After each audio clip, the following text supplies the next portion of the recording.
Olá pessoal, tudo bem com vocês?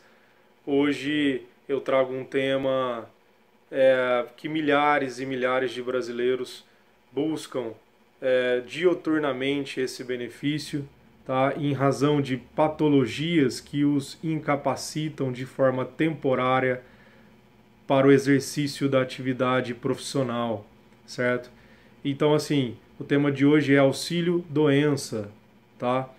O benefício de auxílio-doença ele se subdivide em duas espécies: o auxílio-doença comum e o auxílio-doença acidentário. Para o auxílio-doença comum, exige-se o cumprimento da carência mínima de 12 meses de contribuição, 12 meses de serviço, ok? Enquanto que o auxílio-doença acidentário dispensa o cumprimento dessa carência, justamente porque é uma hipótese legal o acidente, seja ele de qualquer natureza, seja ele proveniente do exercício laboral, do exercício do trabalho, né? Ele dispensa o cumprimento dessa carência mínima, ok? Então, assim, importante a gente trazer para vocês que muitas pessoas têm dúvida em relação ao início do benefício, quando ele vai ser devido, a partir do que ele vai ser devido, né? Então, assim, para o segurado empregado, ele vai ser devido a partir do 16º dia de afastamento da empresa. Então, os 15 primeiros dias para o segurado empregado são devidos pela empresa, né? E a partir do 16º fica a cargo da Previdência Social o pagamento desse benefício, ok? Para os demais segurados, aí entra o contribuinte individual, o facultativo, né? Para os demais segurados, então, o que vai acontecer? O início do benefício ele vai se dar na data de início da incapacidade, certo? Ocorre que, muitas vezes, o segurado só vem a requerer o benefício depois de ultrapassados 30 dias do início dessa incapacidade, né? Se isso acontecer, o início do benefício será justamente na data da entrada do requerimento, porque já ultrapassou mais de 30 dias, ok? Se for dentro dos 30 dias, vai retroagir a data de início da incapacidade, certo? Outro ponto importante para a gente trazer, as pessoas confundem muito o início da doença com o início da incapacidade. E o INSS faz uso disso de forma indevida. Muitas vezes, em que o segurado faz o pedido, o INSS, né, a autarquia previdenciária, justifica o indeferimento do pedido porque essa incapacidade, ela, de acordo com o INSS, ela teria se dado anteriormente à filiação ou à refiliação do segurado à Previdência Social. E o que acontece?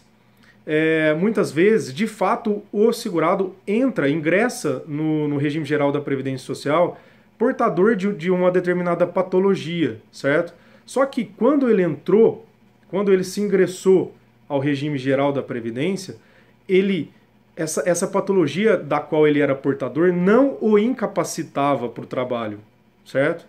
E essa incapacidade, ela veio a acontecer posteriormente a essa filiação ou essa refiliação do segurado à Previdência Social.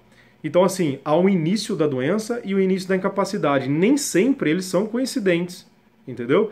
Se for comprovado que, em que pese a doença ter se dado anteriormente à filiação, mas a incapacidade sobreveio a ela, sobreveio a filiação ao regime geral, o benefício será sim devido, ok? O benefício será devido.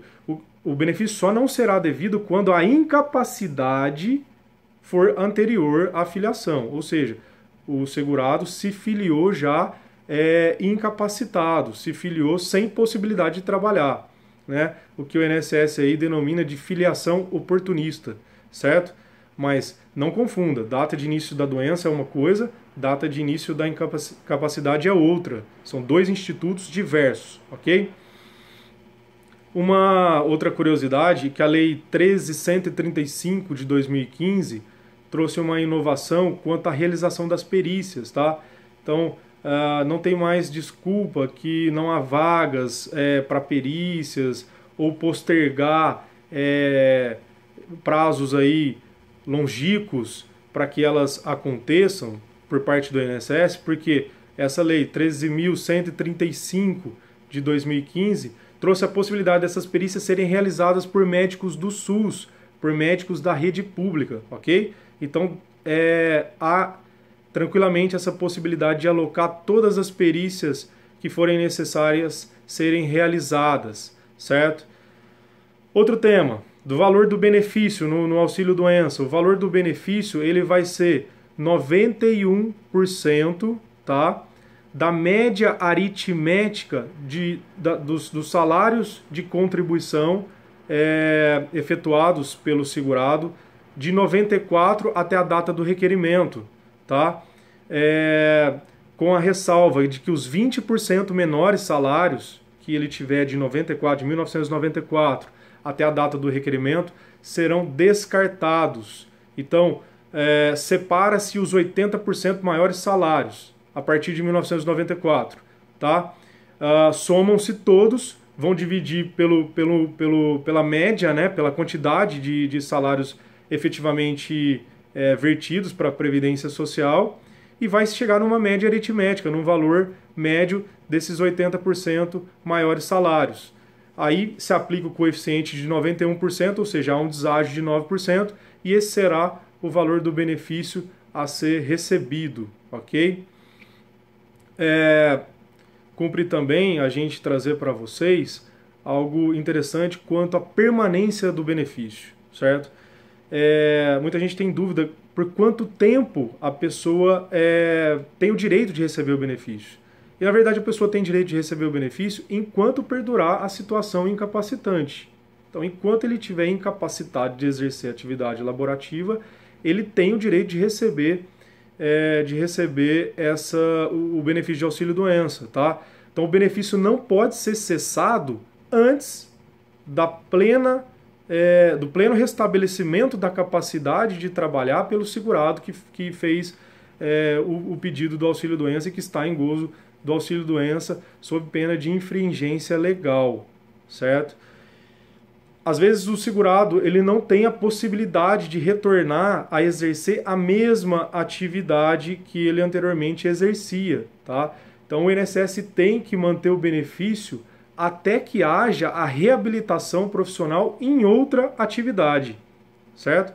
Muitas vezes isso não é possível realizar em razão das condições sociais que envolvem o segurado. Muitas vezes o segurado tem baixa escolaridade, elevada idade, habitualidade numa só determinada profissão. Então, assim, fazer com que esse segurado exerça uma atividade diversa é algo, de certa forma, impossível, porque ele não tem condições. Hoje nós podemos ver aí que muitos prédios, por exemplo, exigem que o trabalhador tenha, no mínimo, aí, um ensino médio completo, né? Outros o ensino fundamental. E isso não se vê em grande parte dos brasileiros que cursaram aí tão somente até a 4ª série do ensino fundamental. Não tem condições, por exemplo, de ser porteiro, em razão das exigências do trabalho mesmo, exigências profissionais, ok? Então, tem que se fazer essa ressalva em relação à reabilitação profissional. Por quê? Porque nem sempre, em que pese ele haver a possibilidade física dessa reabilitação acontecer, ela de fato vai ser possível em razão das condições sociais que envolvem a pessoa do segurado, certo? Outra curiosidade importante, pessoal, é que às vezes o mesmo segurado exerce outras atividades, diversas atividades, não só uma atividade. Se ele incapacita para uma delas, ele tem direito de receber o benefício para essa atividade e continuar trabalhando nas outras, certo? Então, assim, muitas pessoas pensam que se ele está incapacitado para uma atividade, ele não pode exercer nenhuma outra.